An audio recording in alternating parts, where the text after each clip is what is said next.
Where's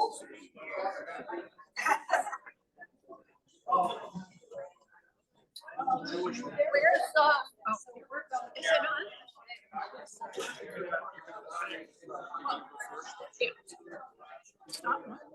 Is it on? Hello? Hello? Ladies and gentlemen, hello? Okay, here are the rest of the instructions for the afternoon, because Jack has a plane to catch later tonight. So while you're eating lunch and dessert, I'll just ask you if you will keep the conversation down, and he is going to begin as soon as Rabbi Eisenberg introduces him, and I will come back to close when he's finished. So you all know Rabbi Eisenberg. I don't have to introduce him. He's the one whose birthday is tomorrow. Microphone for you. If my birthday is tomorrow, that means that Billy Rappaport's birthday is coming up, right? On the 23rd.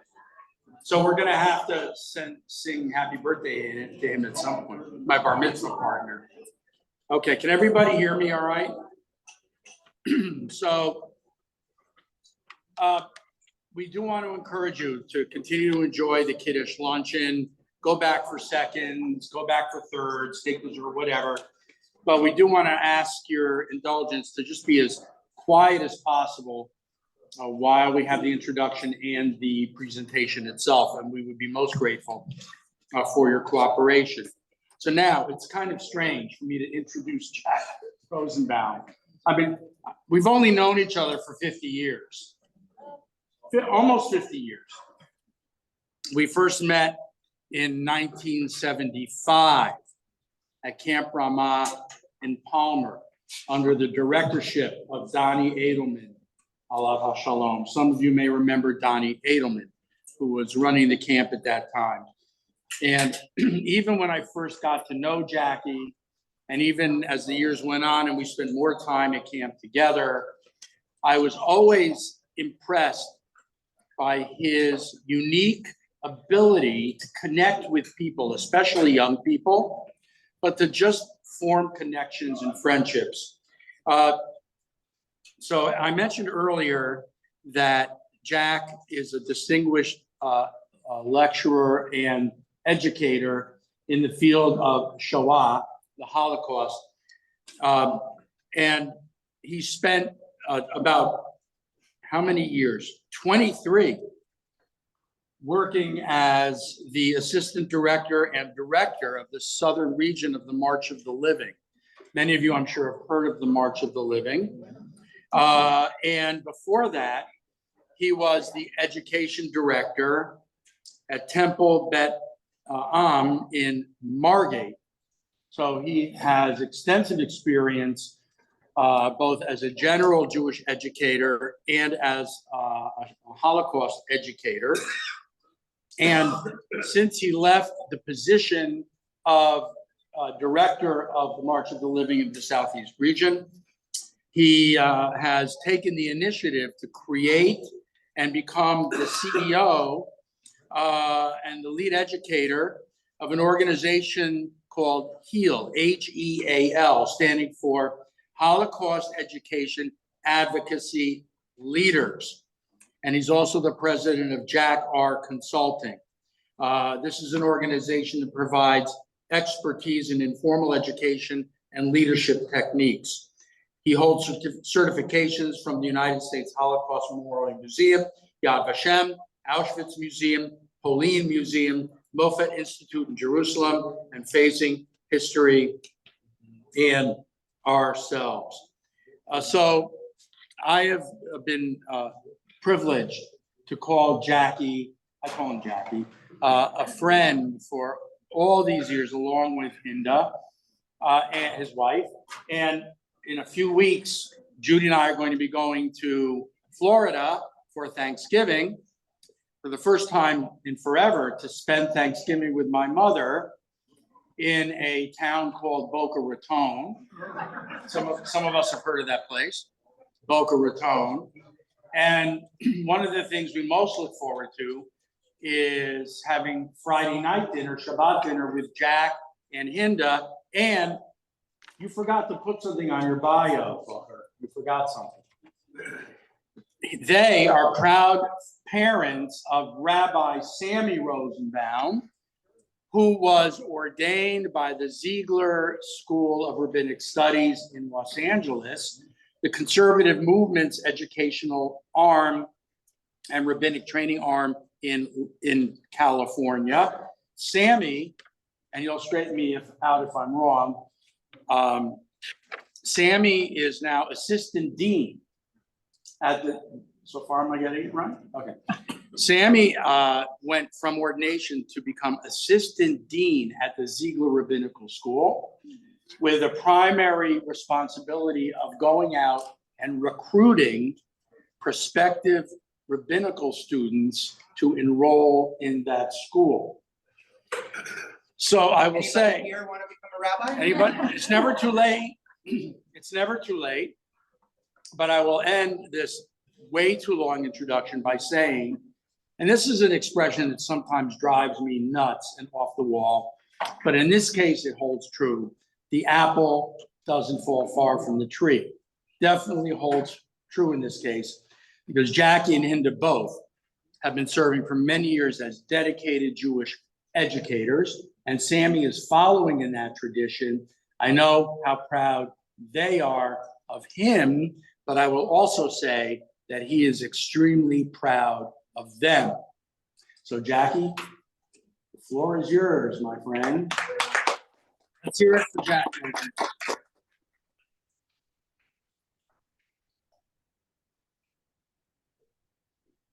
So folks, is this okay? You can hear me?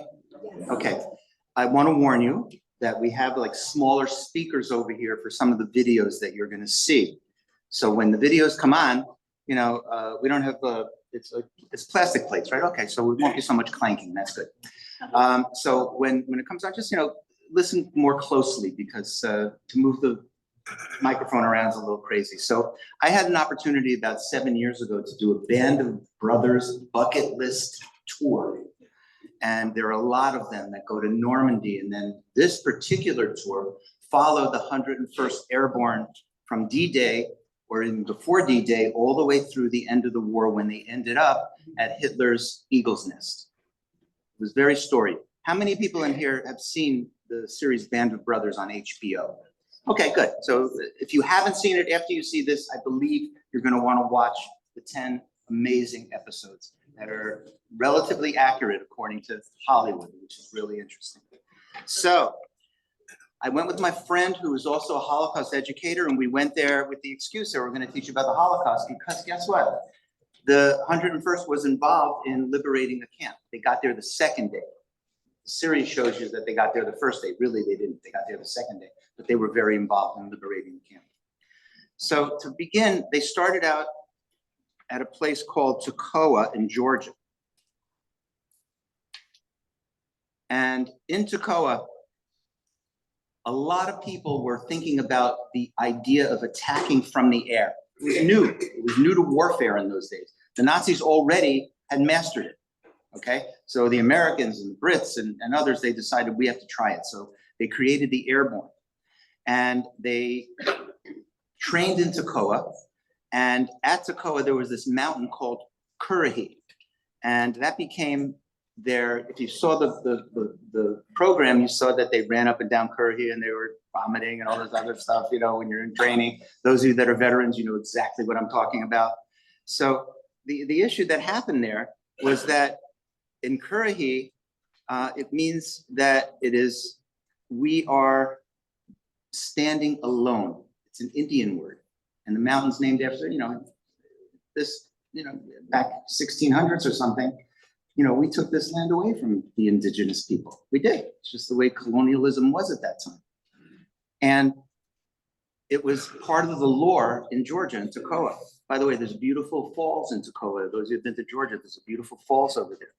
And many men were offered extra pay, $50 extra to join the airborne because it was really more dangerous. And I'm putting that in quotes because any war is dangerous, but it was considered more dangerous by the Army to attract the best men.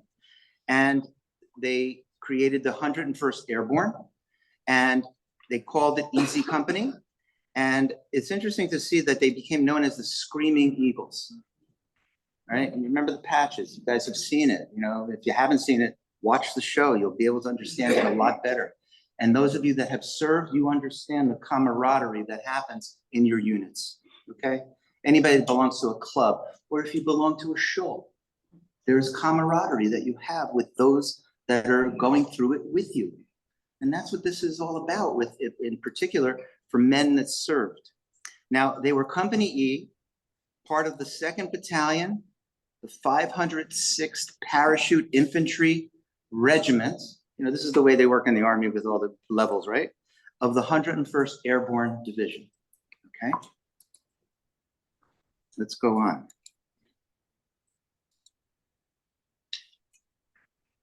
They, the day before, flew at night before the landings on D-Day.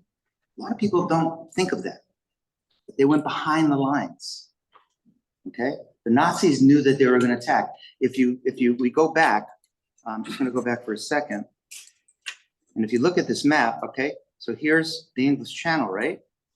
Here's England, right? Here's where they started. I should have followed that path originally. And this is kind of their path across Europe all the way to when they went to Berchtesgaden, which was where the Eagle's Nest was, and all the stops in between. We're not going to cover all their stops for time, especially the battle that they lost, you know, Market Garden in Holland, okay? So I didn't want to cover that. So it's really interesting to see how in Operation Overlord, D-Day happened, and here's how the D-Day attacks worked. And many of you will recognize this, okay? There were a lot of landings, right? You saw, all the movies, The Longest Day is the one that many of us probably have seen way back, you know, with all those major stars, The Longest Day. And this is the landing. And right over here, here's England. Just follow that cursor, there's England. And all these dotted lines are how they attacked this really highly fortified area that the Nazis used mostly Jewish slave labor to build. All of those bunkers were built by slave labor that they took from Poland, that they took from the conquered lands. A lot of Poles worked to develop these amazing edifices that were the defense, because they expected an attack from the Allies, big time. And the intelligence between each one, you know, all the stories of the intelligences of both sides, and they were spies, the whole 9 yards, all those amazing movies that we've seen. This is part of it, and it all led up to this day. Before that, in 1943, the 82nd Airborne landed, they parachuted into Sicily, and then they conquered the boot of Italy, okay? So that was the first American landing. The Brits also had paratroopers, and they came from over here, this way. The Americans went over here in the planes and in the C-47s, and they landed in this area. They had all these landing zones. Guess what? They missed them like crazy. They missed the landing zones. So the next day, June 7th, right, here are the beaches that you're familiar with. At 6:30 in the morning, Omaha and Utah, which were the American landing points, were to land. And they wanted to land together because they were going to have something known as causeways to move into France, to reconquer France. They called them causeways. And they were going to meet in some different cities where the Brits with their allies, actually, you know, it was New Zealand actually with their colonies, all right, New Zealand and Australia, okay, they all landed over on Gold, Juno, and Sword. And those are the nicknames that they gave to it. Here's kind of what our guys flew in. Imagine that, 13,000 plus of our guys went into these planes the night before, June 5th, and 2,000 planes went across. Some of them were shot down, and they called it the Goonie Bird because if you've ever seen one, it kind of looks funky compared to what we know today, you know? So, and in those days, it looked funky to them also. And that was the nickname that they had for it. Here's a picture of Utah Beach with an artist's rendition at the Utah Beach Museum. So I took a picture of that, knowing that eventually I would do some sort of presentation. Here's how it looks now. Exact same spot. Because I asked one of the guides there, I said, where's the exact same spot where their artist did these pictures with all those barriers that the Nazis put up. And here is what slave labor built. These really 6-7 foot thick walls with these 88 millimeter and some 120 millimeter in certain areas, all across the whole northern part of France. So they were expecting, in fact, they thought it would be further north at Calais. And they had a lot of their panzer divisions over there, which is a good thing because our intelligence kept giving false information. So we were lucky in that. But I'm going to show you something that you're going to recognize. Those of you that saw The Longest Day, I'm going to go real close. Red buttons. Yeah, I'm glad you said that because, yeah, that was red button. No, it wasn't. It wasn't red buttons. All right. But here you have this vision of red buttons hanging from this church tower. All right. And this wonderful Jewish comedian, which is what Red Buttons was, all of you remember, right? He played one of the people, but here's who he played. So he played Private John Steele, all right, of the 82nd Airborne. They also dropped it on D-Day, all right? He was hit by shrapnel when he dropped, and he got stuck on the steeple, all right? Couldn't use his leg, basically broke his leg. Landed on the church tower at 4 a.m. Remember, it was nighttime. And below, the battle was raging. Nobody noticed him, right? He spent 2.5 hours hanging from the church steeple.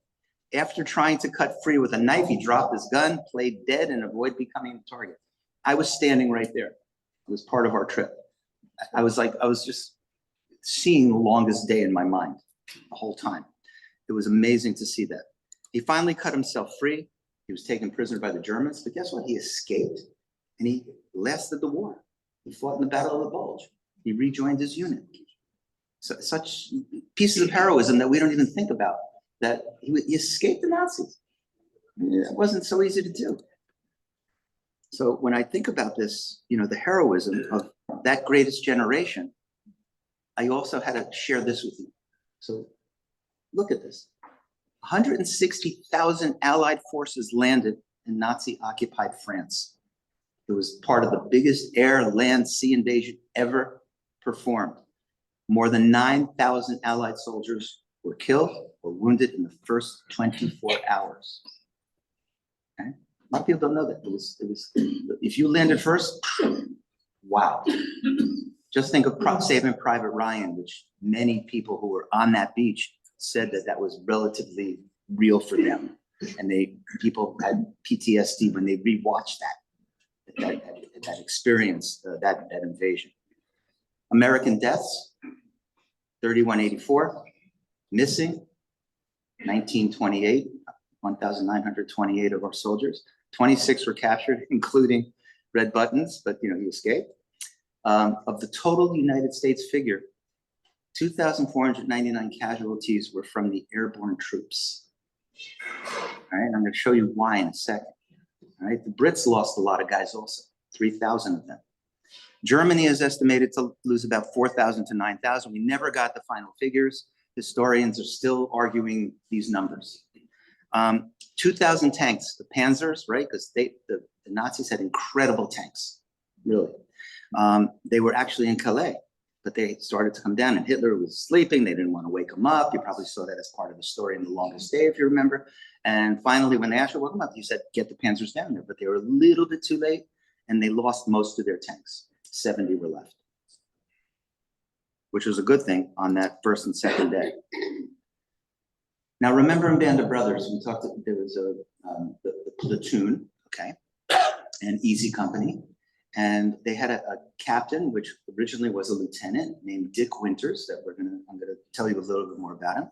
And when they landed, next day, they ended up fighting the Battle of Brecourt Manor, which was key in stopping some of the 88 millimeter guns that were a little behind the lines. So I want to give you a little background. So the hierarchy of the 101st Airborne. General William Lee was the first commander. Maxwell Taylor, who is a name probably became very famous, was the second commander. And then Robert Sink was the commander of the 506th Parachute Infantry Regiment. So the colonels were usually the commanders of regiments. And this is what they had to land in. Hedgerows. Did you ever hear of the word hedgerows? Hedgerow, Hedgerow.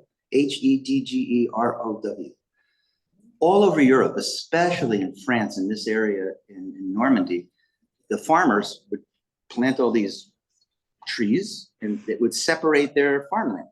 That's how they worked. And they would irrigate it however they did it. But for war, it was hell. The Nazis expected an airborne landing. And they flooded most of these hedgerows, as many as they could. And our guys, first of all, they missed their landing spot. All of them missed their original intended landing spots. Units were separated big time behind the lines, big time. And you could see how all these hedgerows kind of separate the area. It could be the size, a hedgerow could be the size of this room, a little bigger. I've seen a little bigger ones, a little smaller ones. So they took us through there. It was amazing to see that. And along the way, they have at the battle site honoring Screaming Eagles. They're the ones that had the battle of this manor. They call their farms manors. And they mentioned all the guys. It's hard to see in this picture, but they mentioned all the guys that fought. Not that lost their lives, that actually fought. It's an amazing place. It's literally at a crossroads. You were there. It's really at a crossroads, and the big bus stops. There's like 40 of us getting off the bus, and another bus was behind us, and we blocked the whole place. And who knows if the townspeople were not happy, or they probably were not. But it's very rural in that area, very rural. So it was okay to do. So the C-47s that were carrying Easy Company's leading officers was shot down. Like I mentioned, a lot of the planes were shot down. A lot of our bombers, the bombers were shot down. A lot of people don't, we always see the guys that survive in the movies, right? No, there were plenty of people that lost their lives that way. And Dick Winters was the ranking officer, and he was like a raw lieutenant. Never saw battle before, okay? And he ended up to be the commanding officer, temporary. Turned out not to be so temporary. And the following days, here's what he did. He destroyed the batteries there. And he also beat the platoon. He acquired information, key information, and he sent it up the chain. And it was very helpful in finding out a lot of the emplacements where the Germans had their other guns that you couldn't see that were behind the lines. And he took out, at the Battle of Brecourt Manor, he took out with his squad the 88 millimeter guns that were there. That was where they put the grenades in, right? Yeah, I have it's coming up in a couple minutes. I'm going to show you a quick video from Band of Brothers so you can see that. But they also had to meet at Carentan, all right, which is that, remember I told you about the causeways that they needed to get through to establish a place in order for them to conquer the rest of France. And they bombed the heck out of these towns, by the way. They really did, because they were German emplacements. So after a while, Easy Company reunited. And in the reuniting, what happened was they found their guy, ignore that. They found most of their guys, and they met in Carentan. And Carentan was also known as Purple Heart Lane, because tremendous amount of guys lost their lives. Not just the airborne, but the guys that got through from the landing on the beaches that they got through. A lot of guys lost their lives there on those causeways that we really needed to have in order to make things happen. It's so important to understand that. So on that first day, again, just to remind you what it looked like, we're landing over here. The Nazis had a lot up in Cherbourg because they thought that was closer and that they might do that, but they were surprised that we landed on D-Day in this area with Utah, Omaha, Gold, Juno, and Sword with the Allies. And that was to our advantage, but unfortunately we did lose a lot of soldiers. So let's talk about Dick Winters. became a hero of mine. Let me just get to the presentation. Hold on. I'm gonna have to start over. Sorry, sometimes it takes it off. Okay, great. So Dick Winters, he was a lieutenant, raw, but his soldiers loved him. If you remember, there was another captain that they hated that trained them, but really trained them well. And they were glad when they went to battle that they were so trained so well and so hard from this original captain that was in charge. And that captain survived the war, by the way. Interestingly enough, when he was assigned to this, he volunteered for the extra pay. He came from a Pennsylvania farm, and you probably remember these pictures. Take a look at that. Here's the guy you know, right? But here's Dick Winters when he was there.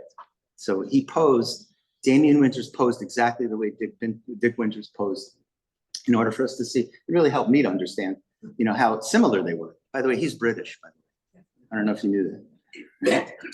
Kind of interesting to see that. Also, there was a monument that was in the image of Dick Winters, and that monument still stands in San Maria Glare, and I want to show you a video about that. Hopefully it's going to work, but let's find out.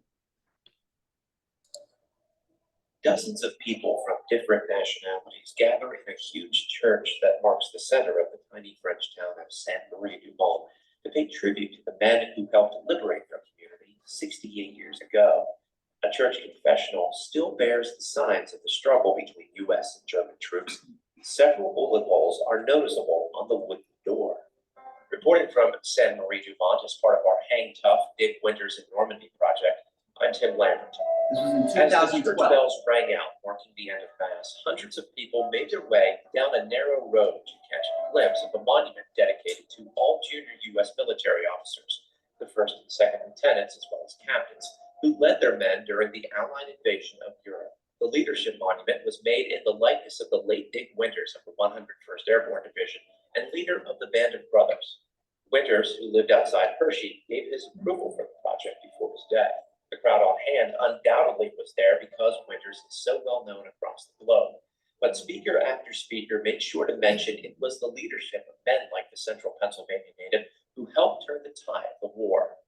Former Governor and Federal Homeland Security Secretary Tom Ridge says Winters is an example of a generation that lived through the Depression and found themselves in a fight for humanity. We dedicate a monument to the leadership of noble men who, after battle, became quiet men who did not dwell on their experiences, but drew from them. Most of them were drafted. They didn't want to go to war, but they had to. The obligation during World War II, like I told you before, my dad really wanted to fight, but his commander wouldn't let him go. That was the mindset then. And unfortunately, during Vietnam, or fortunately, I don't even know what the word is, it was a very controversial war. So people did not want to send their children to go to a war that they didn't believe in, whereas World War II was a, for lack of a better term, and a term that exists, a just war, which is kind of oxymoronic, but unfortunately, there are just wars. Important to note. Okay.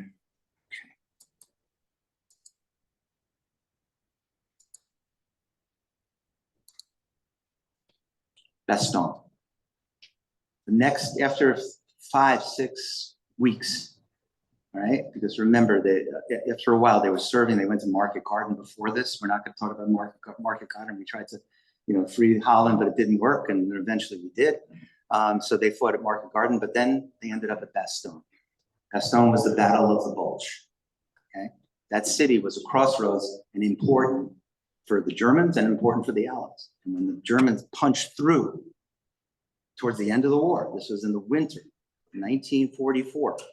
When they punched through, we were freaking out, for lack of a better term. So the Allies put everything to fight them. And Bastogne was an amazing place. How much time do we have? Because I have another half hour, but I don't know if that's okay with you guys, another half hour? All right, good. So I want to show you some of these battle scenes so you can understand it. So I was in that forest, all right? The forest where they actually filmed some of the scenes in Band of Brothers in this forest.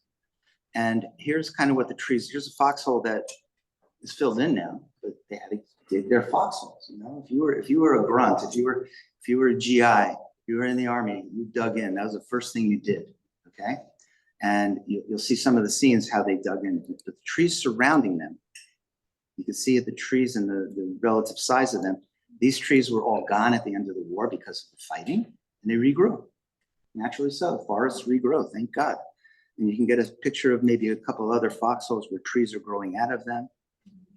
And also, many people didn't understand what the 101st were doing. They were right at the perimeter. Literally, they could hear the Nazis. During Christmas Eve, they were singing Christmas carols. They can hear the Nazis. And there was a sort of a truce, you know, a ceasefire for a little bit, but then it started up again real quickly. And this is what they saw. They wanted to get Foy, which was a strategic town that the Americans wanted to get. And this was their view. And if you can see in the background, Foy is in the background, you see that? And this is kind of what these trees were like that there, all right? We were talking to some of the guides there that lived there, and they were saying this, yeah, the trees grew back, and this is how they looked in those days. And this is what our guys were looking at. And there was a lot of infiltration, you know, people would go into foxholes and find them, and you're gonna see in one of the films that right now that I'm gonna share with you. Okay. Oops.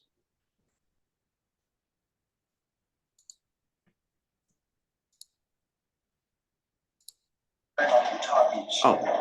Plan on a third and a fourth. This is the Battle of Burcourt, which I didn't show you, so I'm going back a little bit, okay? Sorry, I missed that. Here and here. The Germans were in the trenches. Access to my back. See them coming.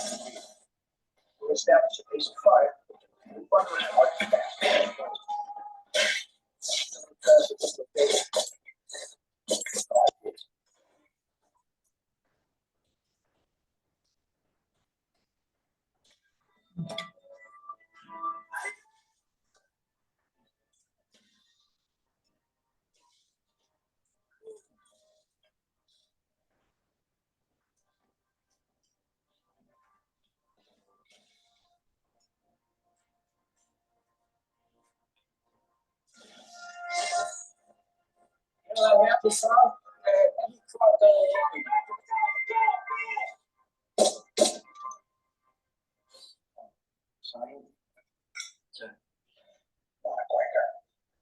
That night I took time to thank God for seeing. So you could see the medals that were given out to his men. And by the way, 6 out of the 13 that did this attack were not even in his unit because everybody was separated because of the way they landed. And some guys that actually landed on the beach ended up with them, you know, to this battle behind the lines. Depending, it was major confusion. You know, in war, when you plan, forget it. You know, you can plan it, but you have to end up relying on those in the field that exhibited their heroism. You could see the stars and that these men who did this battle won, which was always very impressive to me to see.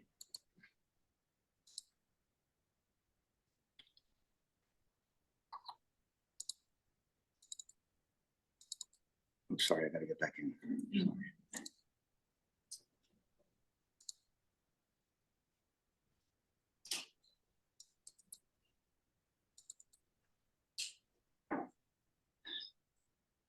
Did you ever hear of the Angels of Bastogne? Did you ever hear of them? Okay. One woman, and I hate to say this, the white woman became famous. The black woman did not. Eventually, she got her due because she was, I would say, even more of a hero than the white woman. And I'm not saying this in any racial terms, it's just the way it was in those days. And what I found with Lady Augusta Marie Chewy, there's a picture of her when she was awarded all these beautiful honors that she totally deserved. This was a picture of her a little bit younger. And she was French. She lived not far outside of Bastogne. And she ended up at her father's house. She was visiting and she ended up stuck in it. And she was a nurse and she volunteered. The other nurse,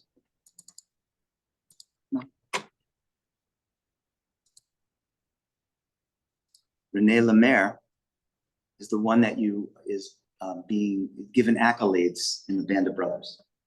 Okay, and those of you that have memories of what you saw when you watch it, remember that there was this other nurse that did a lot more than this nurse. But this nurse was great. They loved her, but she couldn't deal with the gore. She couldn't deal with the bleeding out of her chest or whatever. The other one, Madame Chewy, she did it. She's the one that did this. And there was a newspaper that was written a little after the war by, there was a guy that was there, Dr. Jack Pryor. He was there. He was the doctor that was on call there. And this is what he wrote. On December 21st, 2 registered female civilian nurses arrived at our station. One of these nurses, Renee Lemaire, volunteered her services, and the other girl was Black, a native of the Belgian Congo. She was willed to me by her father when we eventually left Bastogne. He was most distraught with me for refusing to take her along.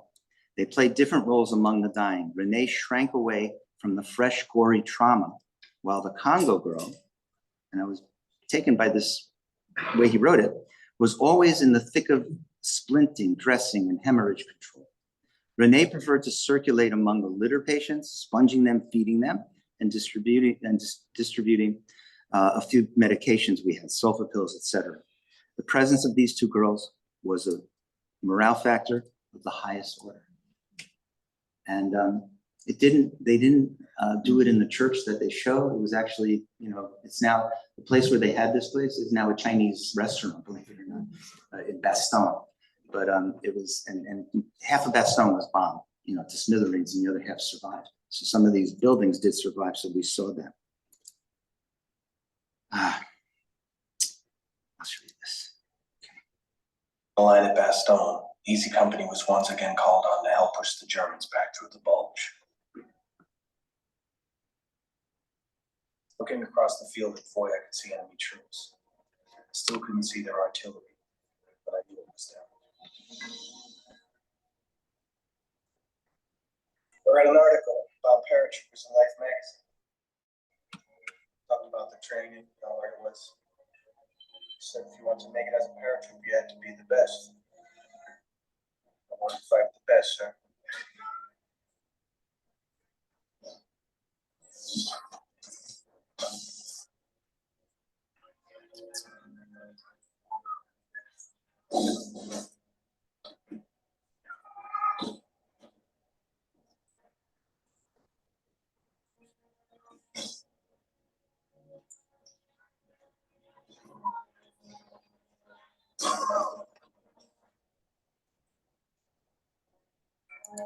So the breaking point, this was called the breaking point. It was one of the parts, part 7.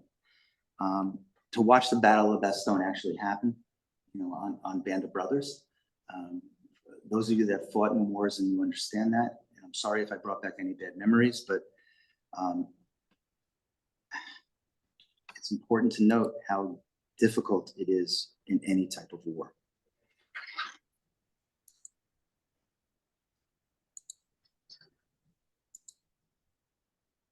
Okay. Before I mentioned that at Arlington Cemetery at 11 o'clock, they had the ceremonies today for Veterans Day. I've been to Arlington. I've been to the Tomb of the Unknowns. That's what it's known as now.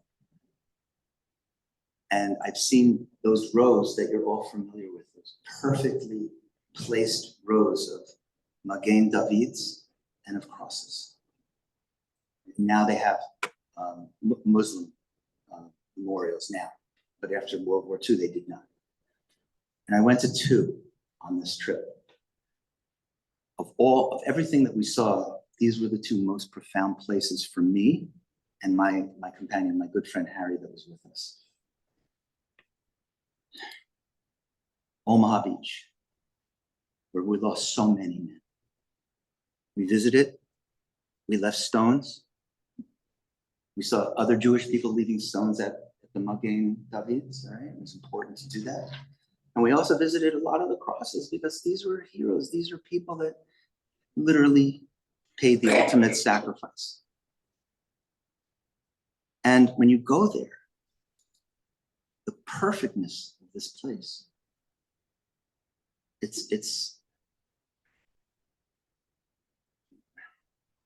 we go to a Jewish cemetery, you feel, right? We feel.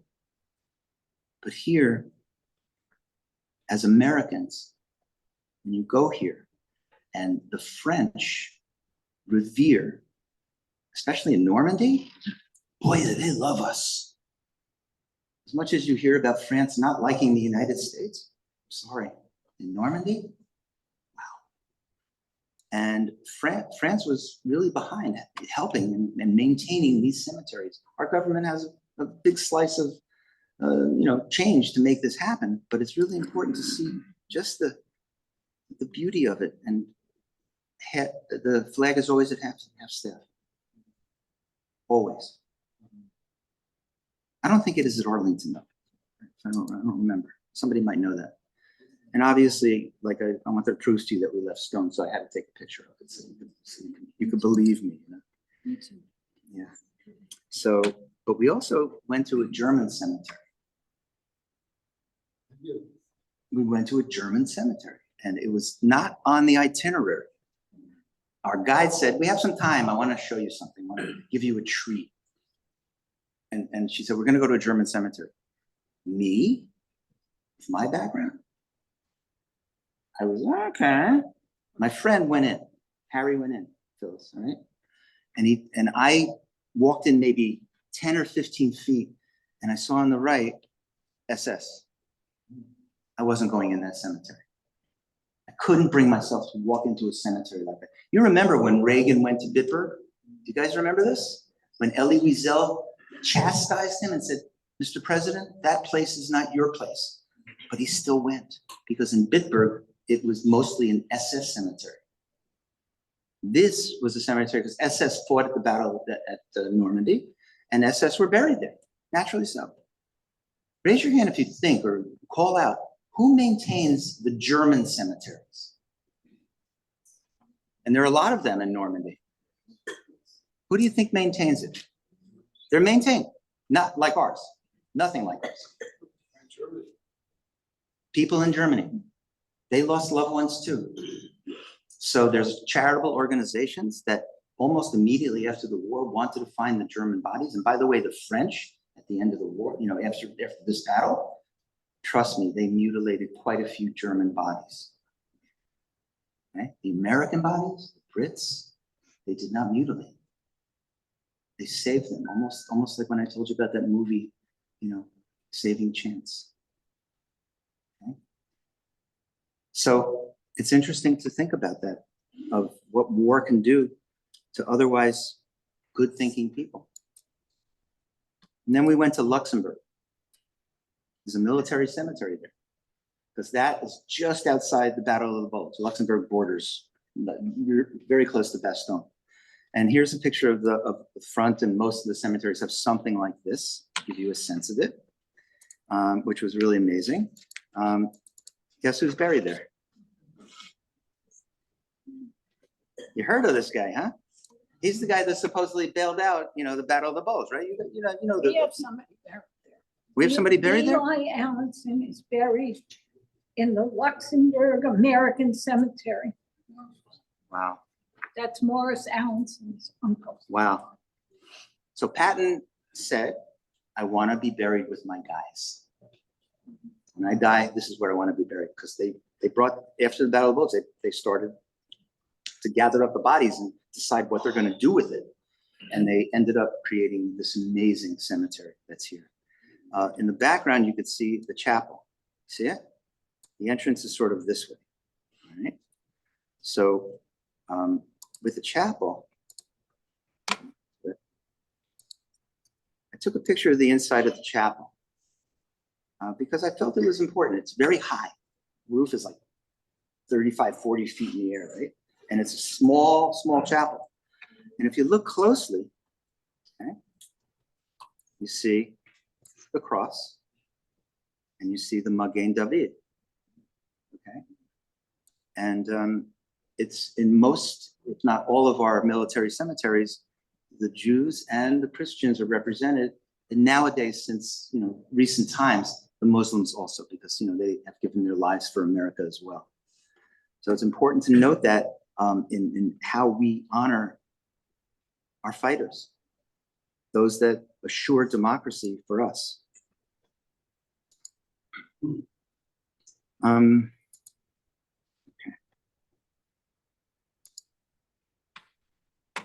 There's something called what we fight for or why we fight.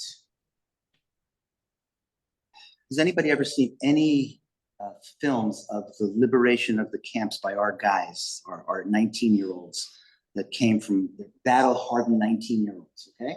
They're already in battle for a year. And they show up at the different camps in Germany because thank God we were winning that war and we went into Germany already. And they found these places that were only rumors. It was in the back pages of most newspapers in the United States. All right? I did not live then.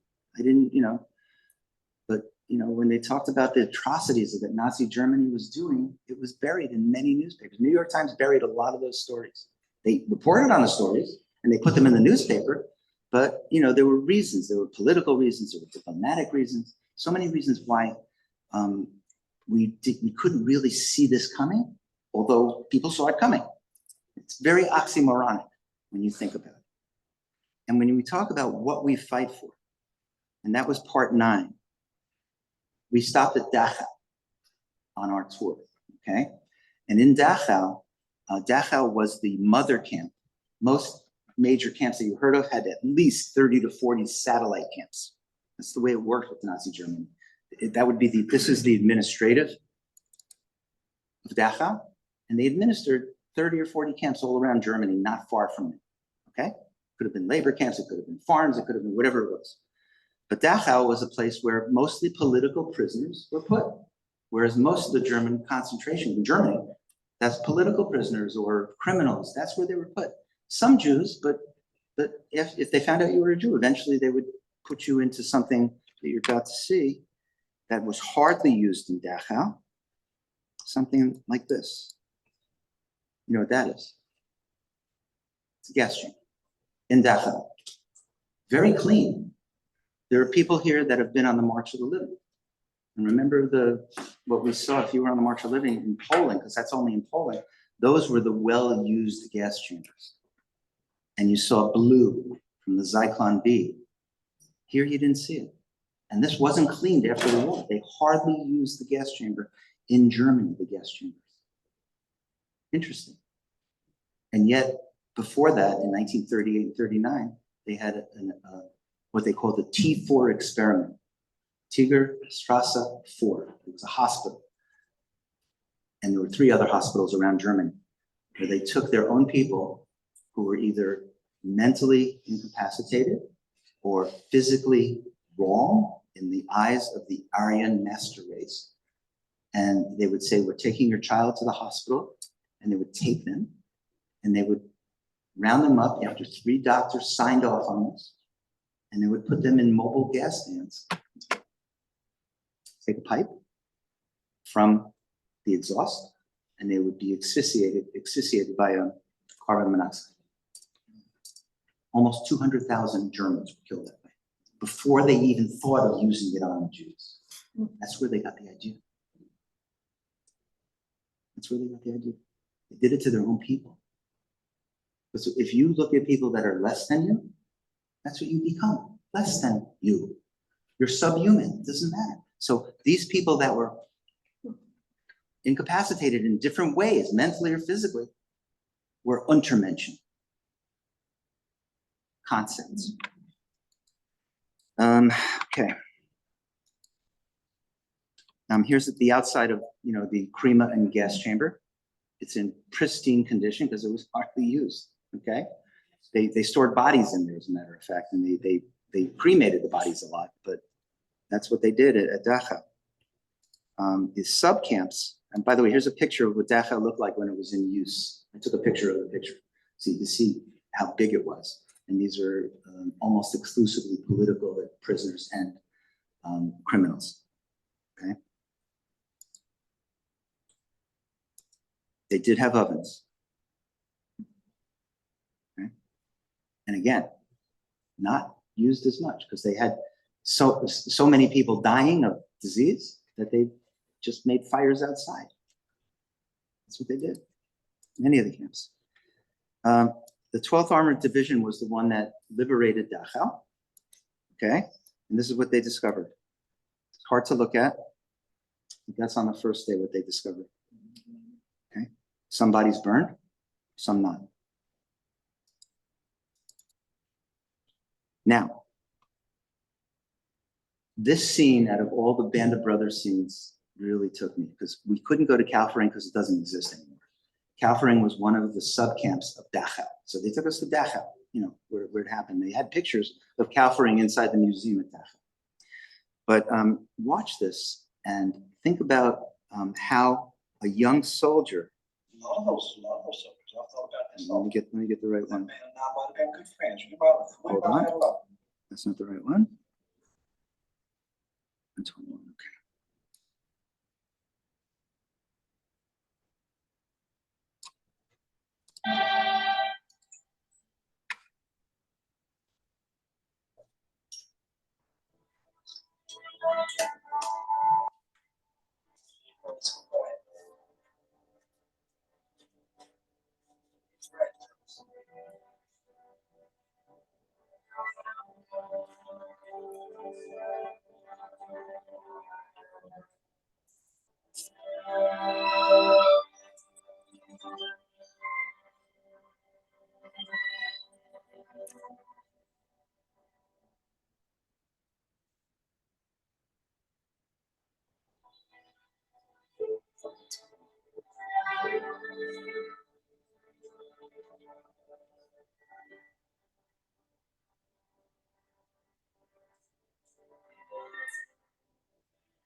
What our guys found, these otherwise innocent young men, which is basically who fought our wars. We still, you don't draft somebody who's in their 50s.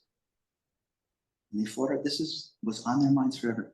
Has anybody ever heard liberator talk about liberating the camps? They can't get through it.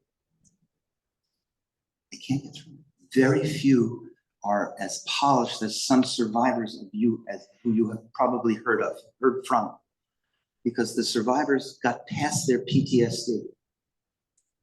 These battle-hardened babies never got over it. And they can't, I've had them talk to kids and they start crying. And then I learned to vet them better, because kids need to hear the stories, right? And they just couldn't get through it. So as a Holocaust educator, I learned that you need to vet them a little better, and we did, but very hard to conceptualize.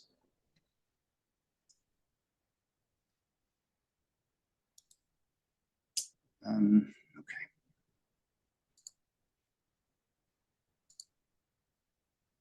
Finally,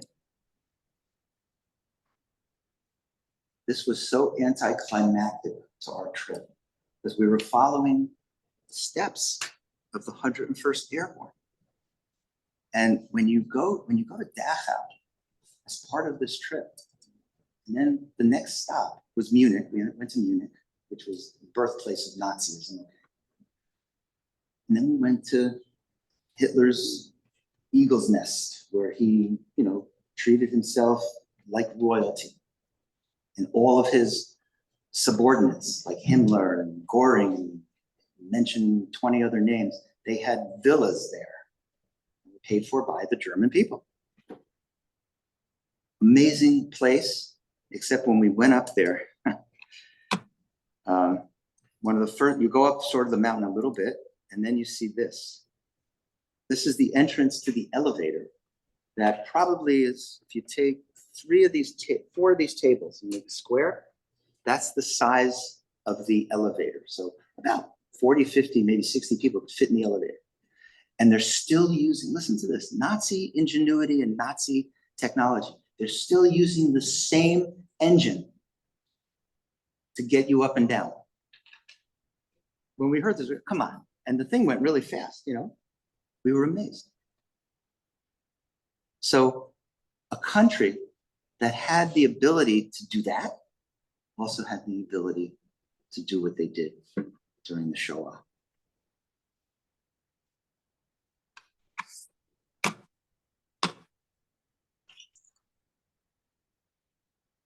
Just to prove I was there. Do I look better with a mustache?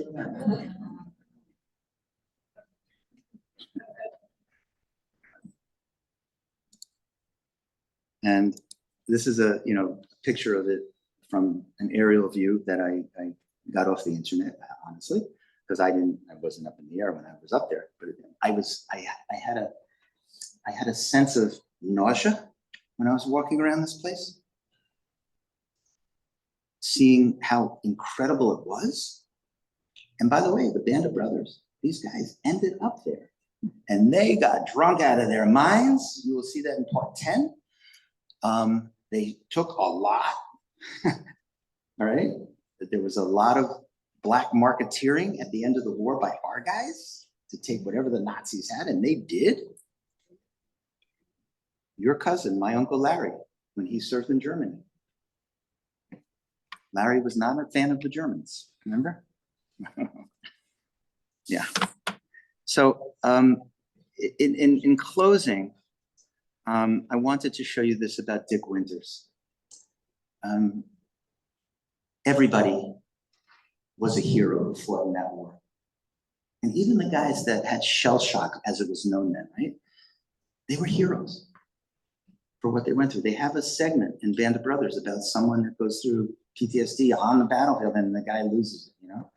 And Dick Winters understood that and he really took care of this guy. And when I saw that part of Band of Brothers and read about it afterwards, Dick Winters became one of my greatest heroes ever for what he did. Remember, he was a first lieutenant that had to take over the regiment. I mean, his company. He had to take over his company. And he was not really well prepared, although he was really well trained, okay?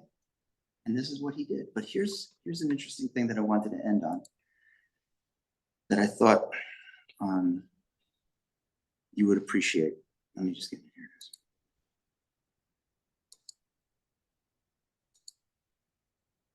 I cherish the memories of the question my grandson asked me the other day. He said, Grandpa, you a hero in the war? Were you a hero? Grandpa, were you a hero? Sure. He was asked, were you a hero in the war by his grandson? And he said, no, I served with a lot of heroes. This is what this man was. His soldiers adored him, revered him, listened to everything he told them. He was, if there's the epitome of a squad leader, he was it. And he's a major part of Band of Brothers, a major part of that presentation. And when Tom Hanks and Spielberg got together and thought about this, they made him a centerpiece to their credit. For us to know what our guys give up, what our men and women who serve in our armed forces give up. And when you go I used to go to Atlanta Airport frequently, and that's a hub. And during the Afghanistan and Iraqi war, you'd see hundreds walking through. And a lot of people stopped them. They didn't hug them, but they would go up to them and they'd say, thank you for your service. And some servicemen don't want to hear that.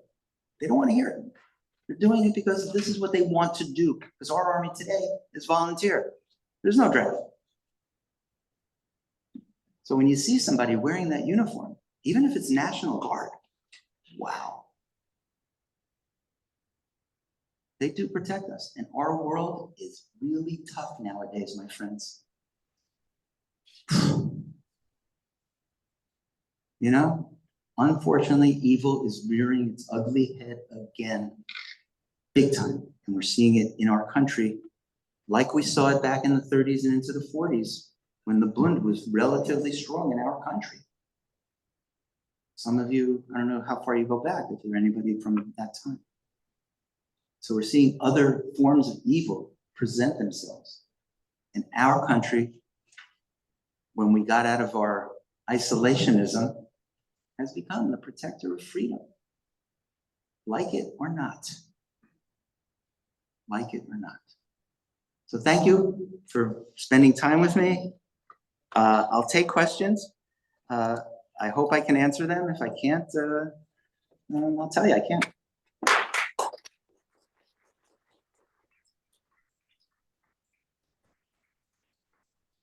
Before your questions, Jack, if anybody has any, I want you to think about this, what Jack said, when you look through, I've got nothing left.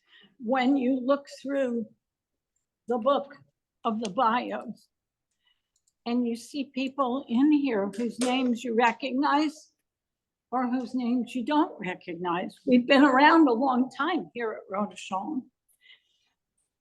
Those people who were in World War II were somehow or other a part of what you saw. And it's hard to imagine unless you realize that they're real people. They were real people. And I can tell you that when my boys were serving, people didn't understand the significance of having children in the military until, and it's not me, but it was they, until I was a real person. And because I was a real person, it made them real. And people, it was just a little part of my soul that had people realize that our veterans were and continue to be important. And that's why we celebrate Veterans Day today. Because some of what our veterans did and saw, they're not talking about it. They can't. They won't. Irving Glazer is a perfect example of what our veterans did. And you all who served know exactly what I'm talking about. It's back to you, Jack. Yes. Questions, comments? Yes, sir. Yes. Just talk loud and I'll repeat the question. Very informative and very worthwhile. Thank you. Lecture. Thank you for being here to us today. My friend next to me served in the 42nd Infantry during the Vietnam War. So a authority, national authority on the consultant in Washington on World War II military planes. But what I'm getting to is about Dachau, and was the 42nd also involved beside the 101 airport? And Dachau? Who's creating that synchrony? Was it Patton? Was it Eisenhower? How does it all? There was no synchronicity. They came upon these camps in most cases, okay? They had an idea there was a camp there. They didn't know what it was. They weren't sure. Dachau, Kaufering, when these guys came upon it, so they're on patrol and suddenly they see this fenced-in area. And when you watch that particular part 9, okay, why we fight, they really go into detail. I've used that particular parts of that show to show kids how camps were liberated, how our guys were so surprised, shocked after being battle-hardened fighters, after seeing their best friends die next to them. And they found this. Many infantries come in from different directions. Right, exactly. And And they were assigned afterwards. Once they realized what they were getting, they found all these other camps. Eisenhower started to, divvy out the responsibilities of taking care of them. Yes, sir, please. I stand up on my back. 42nd Infantry Division, known as the Rainbow Division, was part of the liberation of Dhaka. 101st Screaming Eagles, I think were in the southern part of the camp, while the 42nd was coming into the northwest part. Okay. I'm 20 years later. They found me here to come as a representative of the 42nd. I'm glad you came. That's something that I did not know. Thank you. I'm so proud that you're here. Thank you so much. I'm 20 years later.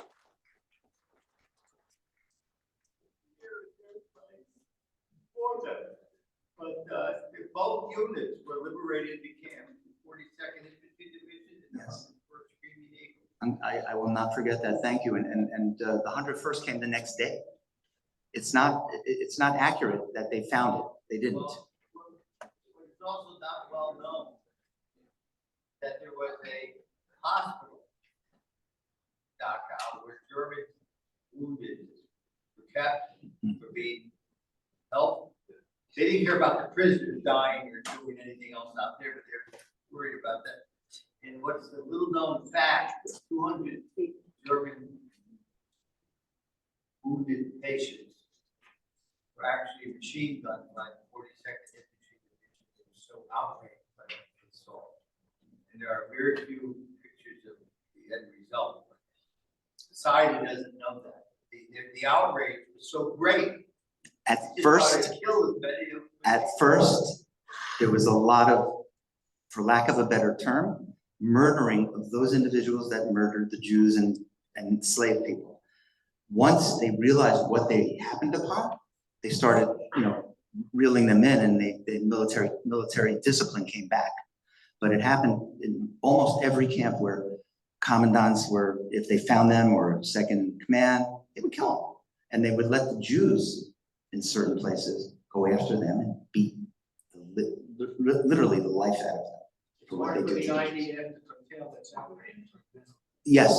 Yes, and I believe they are, from what I'm hearing. The irony of it is when the German civilians were marched through the camps and all, they were surprised, they were angry at what they were doing, because the world didn't stand up.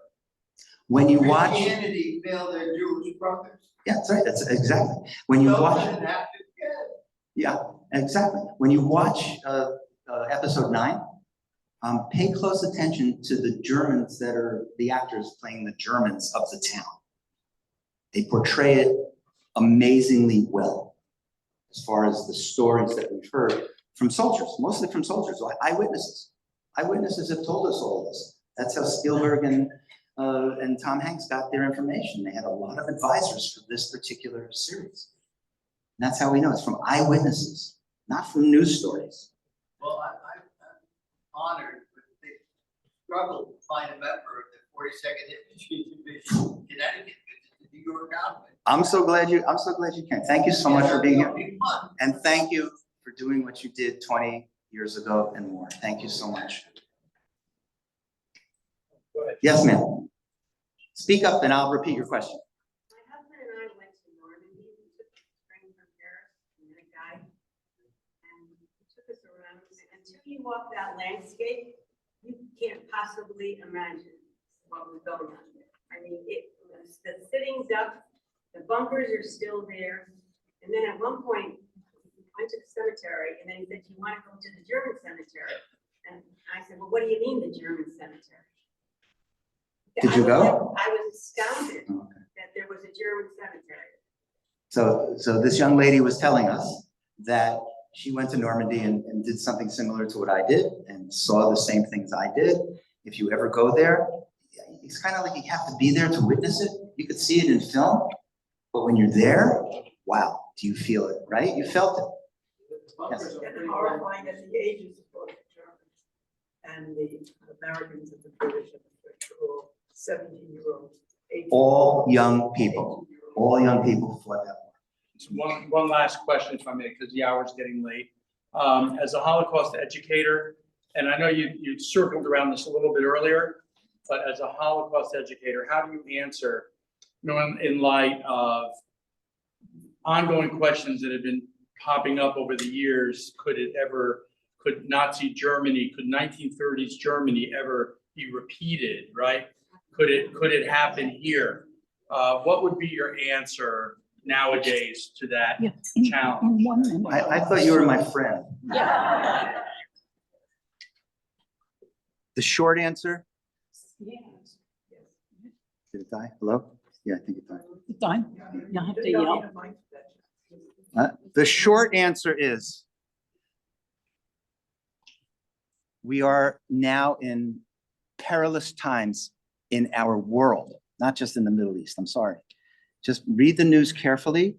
You'll see all the major powers, whatever that means, are teaming up again. Think about it. So the question, can it happen again here? In the United States, we've seen attacks on synagogues and people killed. That did not happen for a really long time. That's unprecedented here in the United States in the last 5 to 7, 8 years. In this bastion of freedom. And how incredible we are to have this. I call it a salad bowl. It's not really a melting pot. We're a salad bowl in the United States because we do maintain our backgrounds. Okay, we should. There's a lot of pride in our backgrounds. And we can live together. But in other countries, that doesn't exist. Under dictatorships, it ain't the same. How lucky we are to be in this amazing country that believes in democracy and freedom.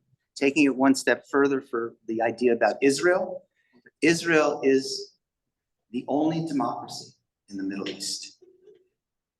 I could say period, but there's a lot more to say. It ain't easy. Trust me. Do we have problems in this country? We're still building this country. We're a young country comparatively. So it's never going to be easy. And Israel is facing Okay. a lot of misinformation today with those little items that you hold in your hand. Supposedly has all the information in the world, but it also has all the misinformation in the world. And a lot of people are being guided by misinformation. And when that happens, it erodes our freedoms. Supreme Court's going to be doing something real soon about that. So we're going to see what they do, but I don't know. Thank you, Jack. I Thanks, guys. think that based on what the day is and what we've heard and what we have to be grateful for, we're going to end.